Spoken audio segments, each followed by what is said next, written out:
আজকে একটি গ্রামের কথা বলবো। ডুসেল নদীর তীরের একটি ছোট্ট গ্রাম। আসসালামু আলাইকুম, আশা করি সবাই ভালো আছেন।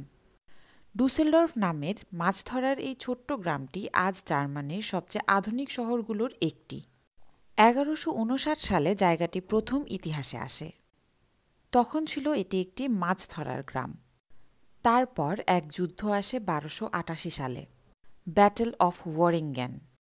সেই যুদ্ধে count Adolf of Berg Cologne এর আর্চবিশপকে হারিয়ে দেয়, আর এই যুদ্ধেই পাল্টে যায় ডুসেলডর্ফের ভাগ্য। পরের কয়েকশো বছর ডুসেলডর্ফ ছিল ডাচি অফ বার্গের রাজধানী, এবং সেখানে সবচেয়ে জনপ্রিয় শাসক ছিলেন ইয়োহান উইলহেম টু, যার ঘোড়ার উপর মূর্তিটা আজও শহরের কেন্দ্রে দাঁড়িয়ে আছে। তারপর শুরু হয় শিল্প বিপ্লব।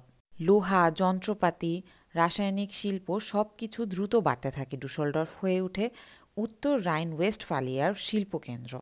এই সময়ে শহরের সম্পদ, জনসংখ্যা দুটোই হুহু করে বাড়তে থাকে।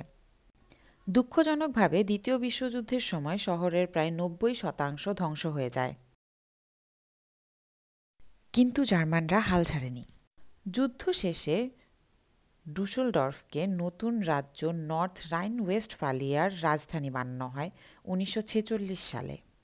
বাই দ্য ওয়ে, ডুসেলডর্ফকে কিন্তু লিটল টোকিওও বলা হয়।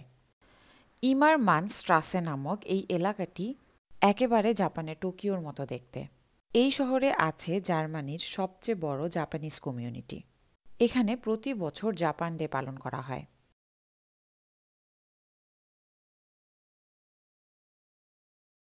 এইবার আসি ইন্টারন্যাশনাল স্টুডেন্টদের কথায়। ডুসেলডর্ফ ইউনিভার্সিটি এবং হকশুলে ডুসেলডর্ফ মিলে 10 থেকে 12টা ইন্টারন্যাশনাল কোর্স অফার করে প্রতি বছর।